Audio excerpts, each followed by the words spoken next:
Assalamualaikum warahmatullahi wabarakatuh.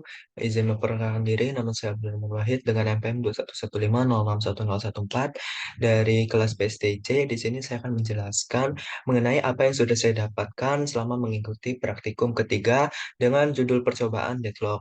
Di mana di sini saya akan menjelaskan sekaligus mensimulasikan dari praktikum deadlock sendiri.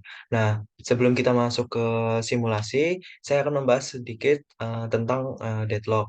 Jadi deadlock itu adalah secara harfiah itu artinya sebuah kebuntuan, di mana kebuntuan itu dalam sistem operasi tentunya itu di mana kebuntuan dalam menjalankan suatu proses.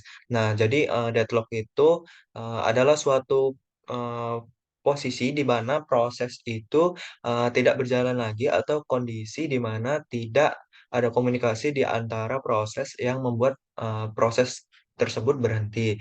Nah, dalam keadaan tersebut, jadi tidak ada yang namanya proses yang namanya melanjutkan proses. Jadi program itu eh, mem- yang tadinya memberikan sumber daya, tapi sumber dayanya itu tidak ada yang mau dipartisi atau dibagi atau prosesnya itu kan banyak misalkan juga membutuhkan sumber daya yang banyak. Jadi masing-masing proses itu membutuhkan sumber daya. Nah, dari sumber dayanya ini eh, mem- tentunya juga perlu sumber daya yang cukup tinggi, di mana untuk menjalankan suatu proses itu juga memerlukan suatu estimasi dalam setiap prosesnya. Nah, deadlock ini dapat terjadi karena proses itu saling tunggu-menunggu, di mana eh, proses itu dapat dikatakan deadlock apabila setiap proses yang ada menunggu itu dapat dilakukan ke dalam proses lain dalam suatu sistem operasi. Nah, deadlock ini merupakan efek samping dari yang namanya sinkronisasi, di mana suatu variabel digunakan oleh dua proses, di mana kejadian deadlock ini selalu tidak lepas dari sumber daya. Nah, hampir seluruhnya itu merupakan masalah sumber daya yang digunakan secara bersama-sama. Nah, yang perlu kita ketahui tentang jenis-jenis sumber daya itu, yang pertama ada sumber daya yang dapat digunakan berulang-ulang atau yang reusable, dan ada sumber daya yang dapat digunakan habis pakai atau dikatakan sumber daya sekali pakai. Nah, sumber daya yang tidak habis pakai ini merupakan dipakai oleh proses manapun, tetapi setelah proses berakhir itu nanti dia akan dikembalikan untuk dipakai oleh proses yang lain atau proses selanjutnya yang sebelumnya tidak diberikan sumber daya ini.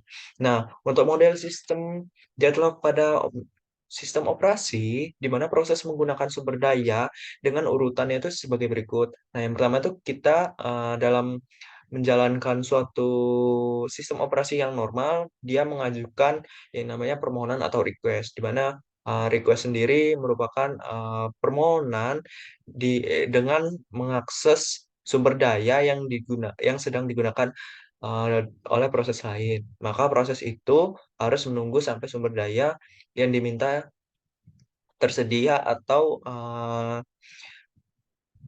restock kembali. Kemudian yang kedua ada menggunakan sumber daya atau use. Nah, dalam proses ini dia menggunakan sumber daya. Misalkan kita mau ngeprint, misalkan kita punya printer, terus kita mau ngeprint atau kita mau mencetak. Nah, terus ada juga contoh lain di mana disk drive untuk melakukan operasi input output dan sebagainya. Kemudian yang ketiga kita melepaskan sumber daya atau release. Nah, proses melepaskannya ini kita menyelesaikan penggunaan sumber daya. Maka sumber daya itu harus dilepaskan karena eh, sumber daya tersebut itu diperlukan oleh proses yang lain untuk menjalankan proses tersebut. Nah, di sini ada resource dapat berupa hardware device seperti tape drive, memori, atau berupa informasi yang mana bentuknya adalah record dalam suatu basis data, variabel global, dan lain-lain. Nah, terdapat dua jenis resource. Yang pertama, resource preemptible Yang kedua adalah resource non-preemptible. Nah, untuk resource preemptible adalah resource yang dapat diambil dilepas dari proses yang sedang memakainya tanpa memberi efek apapun pada proses tersebut. Kemudian resource non-preemptible adalah resource yang tidak dapat diambil dari proses yang sedang membawanya karena menimbulkan kegagalan komputasi. Nah, resource jenis ini sering menyebabkan deadlock. Nah, sebuah sistem komputer ini terdiri dari berbagai macam resource. Nah, dalam modul ini terdapat 4 contoh dari macam-macam resource. Yang pertama ada bentuk fisik yang berupa perangkat memori, kemudian ada yang bentuknya logika, yaitu berupa log atau database record. Kemudian yang ketiga ada bentuk sistem operasi, yang itu berupa PCB slots, kemudian ada berbentuknya aplikasi atau bisa kita sebut dengan berkas. Nah, apa penyebab deadlock? Nah, terdapat beberapa keadaan yang menyebabkan deadlock. Yang pertama, mutual exclusion. Yang kedua ada kondisi genggam dan tunggu atau hold and wait. Nah, untuk mutual exclusion atau mutual exclusion conditional hanya ada satu proses yang boleh memakai sumber daya, di mana proses lain harus menunggu sampai sumber daya yang dipakai dilepaskan atau tidak ada memakai sumber daya. Nah, yang kedua ini ada proses kondisi genggam dan tunggu atau hold and wait, di mana proses tersebut meminta memakai sumber daya dengan meminta sumber daya lagi, di mana hal ini dapat menyebabkan kelaparan, di mana akan menyebabkan sebuah proses tidak dapat mendapatkan sumber daya dalam waktu yang lama. Baik, selanjutnya adalah untuk langkah percobaan. Di sini ada 4 langkah percobaan dalam program file deadlock. Dari kode program yang pertama sampai keempat, kita akan coba simulasikan di OS compiler. Kemudian kita lihat bagaimana perintah yang yang akan dilakukan selama menggunakan CPU simulator. Nah, jadi untuk simulasinya nanti kita membuat new file dan kita save setiap program, kemudian kita melakukan compile dan load in memory pada setiap program. Nah, yang ketiga kita memastikan pada program list sudah masuk 4 program yang dibuat, kemudian kita masuk ke OS simulator, kemudian kita mengubah round robin-nya dengan 10 ticks. Kemudian kita mengklik program dan new process, kemudian kita masuk ke menu view dan kita view prosesnya, lalu kita start dengan kondisi fast dan next. Baik, kita langsung saja masuk ke dalam simulasi dari 4 program percobaan deadlock 1 sampai dengan 4. Baik, di sini saya akan masuk ke CPU simulator, di mana saya sudah membuat 4 kode program, di mana di sini terdapat kode program 1, kode program kedua, program ketiga, dan program keempat. Nah, di sini kita akan masuk ke menu compile, kemudian kita compile pada menu compile tersebut. Kita klik, oke, sudah. Kemudian kita load in memory, oke. Untuk proses sebelumnya, ini kita bisa remove saja.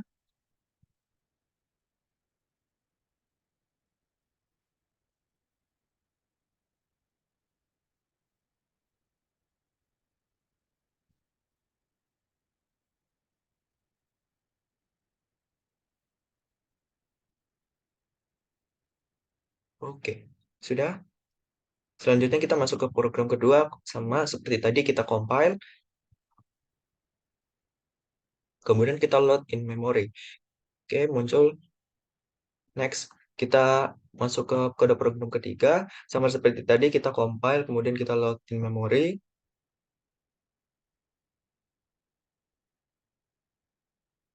Oke, selanjutnya kita masuk ke program yang keempat, sama seperti sebelumnya kita compile, kemudian kita load in memory juga.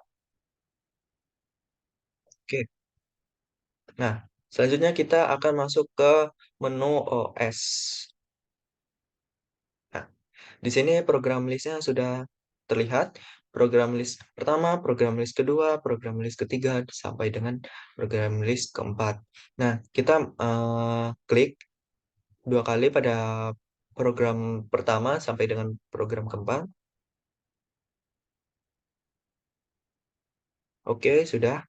Selanjutnya kita ulangi lagi sampai dengan program keempat.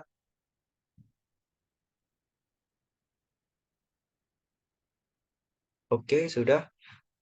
Kemudian kita atur round robinnya dengan 10 ticks.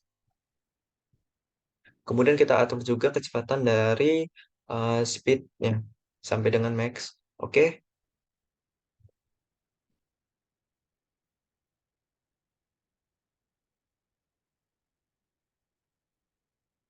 kemudian kita start.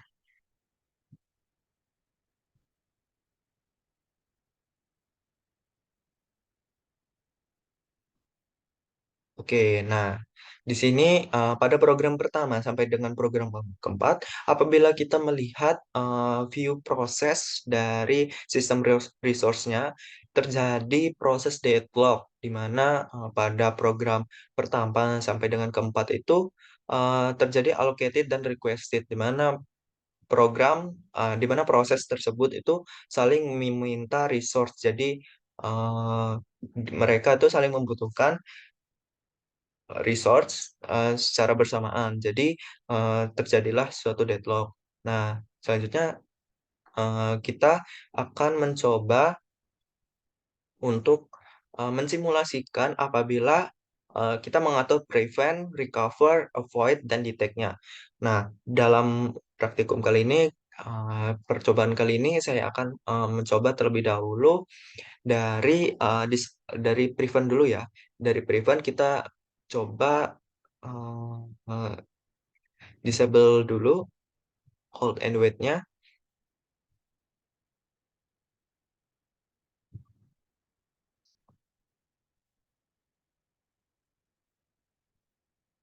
Oke, kita close dulu sebenarnya. Nah, kita stop dulu ya. Kita stop, kemudian kita masuk ke view process log. Kemudian kita coba satu-satu lagi dari disallow hold and wait dulu ya. Oke, nah, oke kita jalankan lagi. Nah, kita view resource, system resource. Oh, masih sama, berarti kita remove dulu. Oke, kita stop dulu, kemudian kita remove semua. Remove, remove, remove, remove, remove. Nah, oke, kita masuk ke seperti sebelum sebelumnya kita view, kemudian view resource. Nah, di sini kita menjalankan karena kita belum menjalankan, jadi masih available semua resource-nya. Oke, coba kita jalankan. Apabila kita jalankan bagaimana untuk sistem resource-nya. Nah, di sini terlihat ya, sempat deadlock sekali, kemudian berubah warnanya jadi kuning, kemudian berubah lagi menjadi hijau. Nah, kita lihat bagaimana untuk uh, disallow hold and wait-nya ini bagaimana. Oke, nah yang r satunya berubah menjadi hijau. Nah, R2, R3, R4, R5. Nah, di sini membuktikan bahwa pada disallow hold and wait, ketika kita menggunakan program satu sampai dengan keempat, mereka resource-nya itu available semua. Jadi untuk yang hold and wait ini, eh, kita untuk resource-nya tidak mengalami deadlock ya, yang pertama. Kemudian resource-nya juga available semua untuk percobaan untuk proses pertama sampai dengan proses keempat semuanya available. Nah, oke, coba kita close. Nah, oke, coba kita eh, mensimulasikan untuk yang prevent selanjutnya sama seperti tadi. Kelebihan kita. Oke.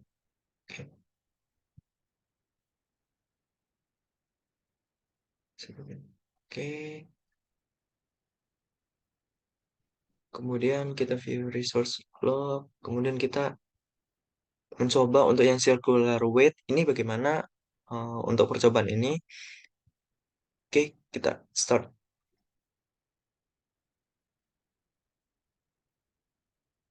Kita view resource sistemnya. Nah, bisa dilihat ya bahwa program ini mengalami deadlock di sini. Apakah akan deadlock terus atau berubah menjadi available? Kita lihat dulu bagaimana proses alokasi dari resource-nya ini.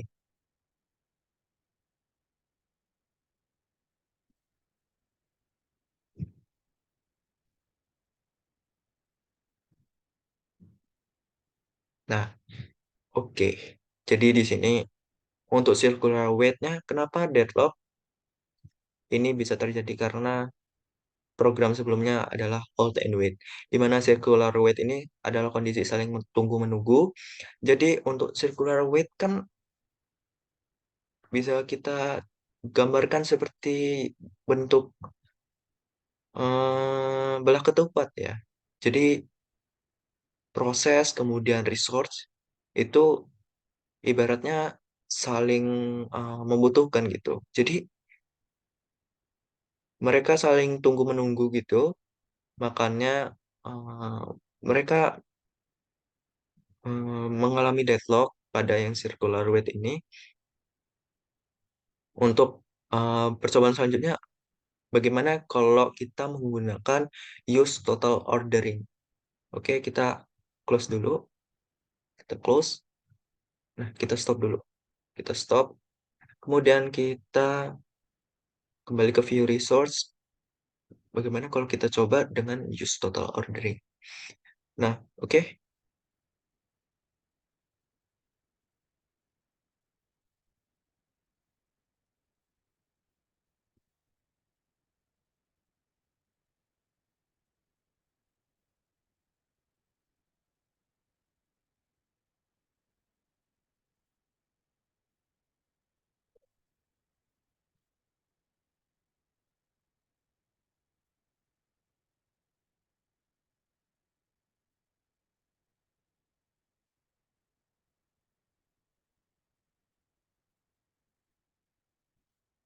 Oke, kita view proses log. Kemudian kita coba pakai use total ordering. Oke, kita start. Kemudian kita view resource sistemnya. Apakah akan berubah atau sama?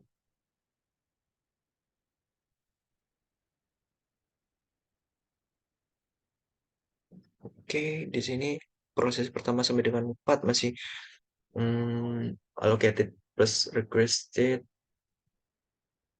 Coba kita tunggu dulu.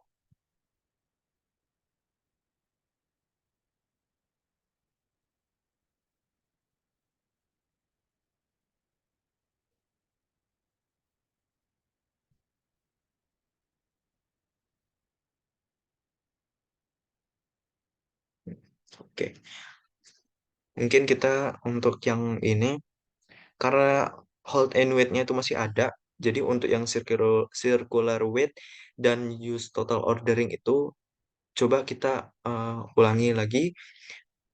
Coba kita reset programnya. Oke,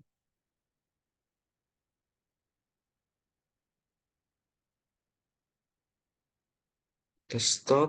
Kemudian kita clear dulu coba. Oke, kita buka GPU simulator lagi.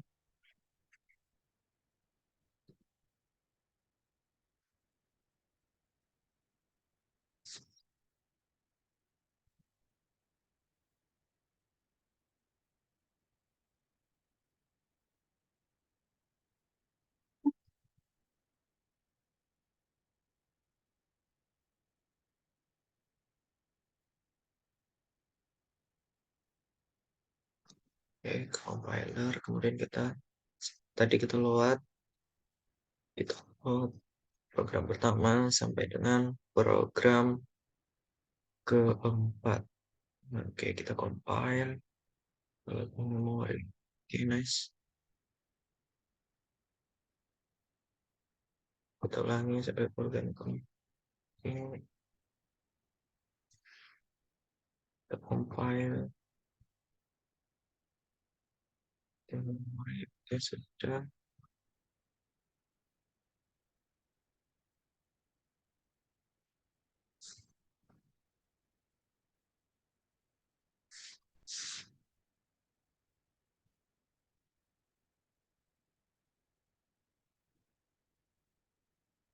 Kita coba compile lagi. Oke,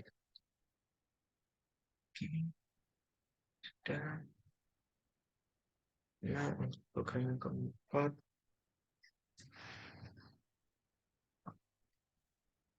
file, load memori. Oke, nice. Sudah. Oke, kita program control. Kita masuk ke menu OS. Oke,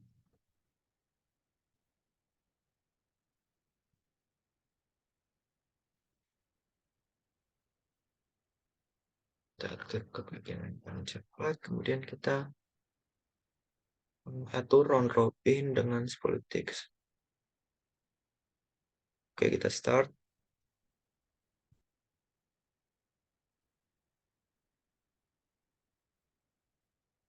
Nah, ini yang tadi dia masih deadlock. Coba kita reset. Release. Kita release all. Kita stop dulu. Oke.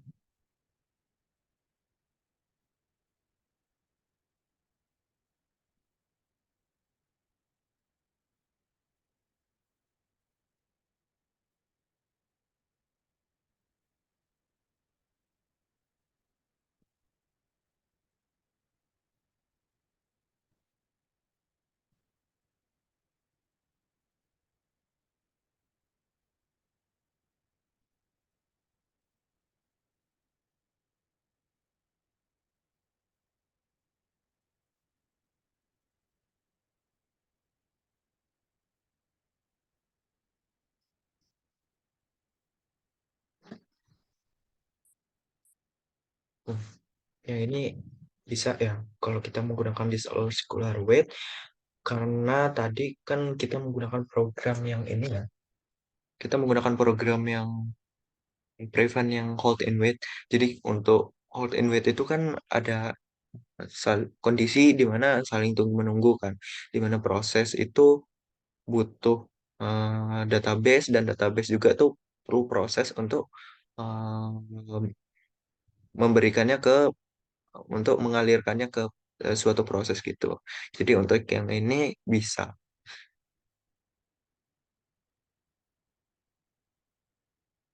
Oke, bagaimana kalau kita coba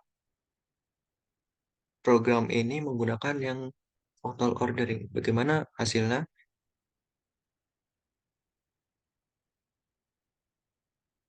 Oke, kita coba yang untuk yang total ordering. Nah, oke, kita start, kita view. Bagaimana proses sistem resource-nya.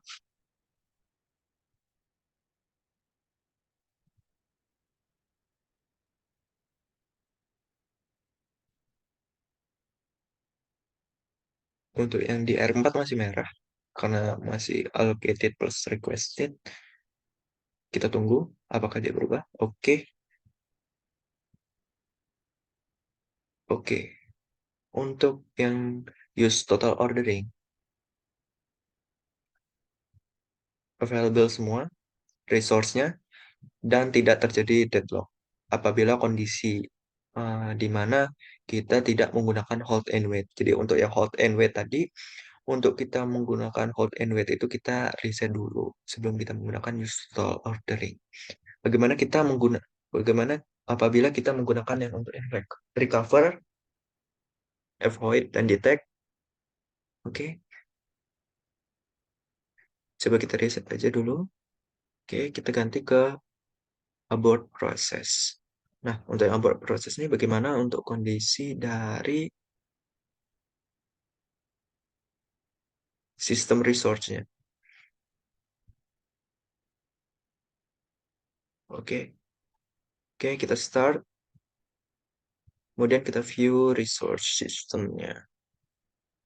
Nah, ini untuk yang abort proses. Nah, untuk yang abort proses di sini sempat terjadi deadlock, kemudian berubah warnanya menjadi kuning, kemudian berubah lagi menjadi hijau. Nah, oke, ini hasil akhir dari proses recover yang abort proses, di mana proses tersebut untuk resource-nya itu available. Jadi tadi itu sempat terjadi deadlock, tapi kemudian berubah semua menjadi available dikarenakan proses tersebut tidak mengalami hambatan dalam alokasinya. Oke, kita coba yang preempt resource. Bagaimana untuk uh, hasilnya? Oke,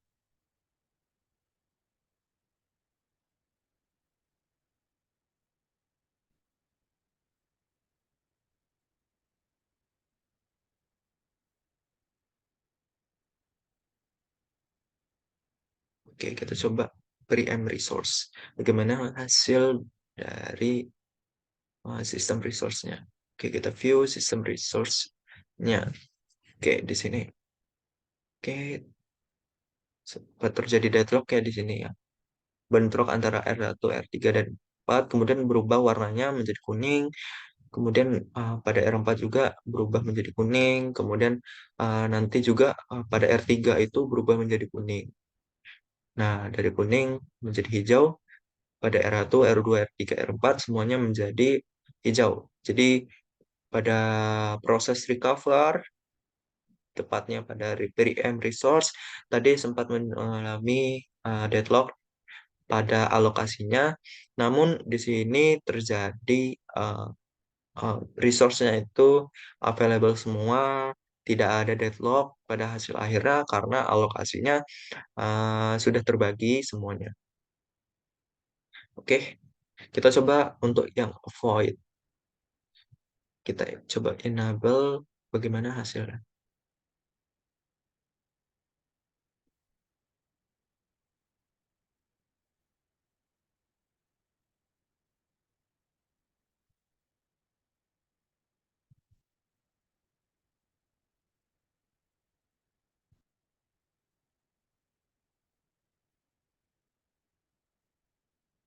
Oke, sudah kita start untuk P1 sampai dengan P4 programnya. Kemudian kita view resource systemnya. Bagaimana untuk pembagian alokasi dari uh, proses avoid ini.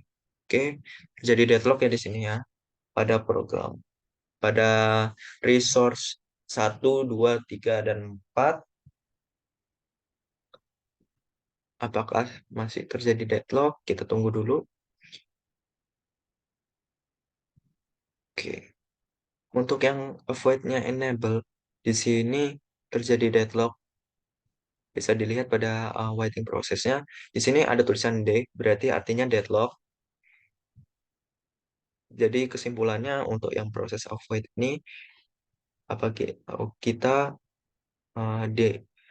didapatkan bahwa pada proses avoid ini program 1 sampai dengan 4 apabila menggunakan proses avoid itu tepatnya yang ini kita apabila kita mengklik yang enable, hasilnya adalah uh, deadlock pada prosesnya.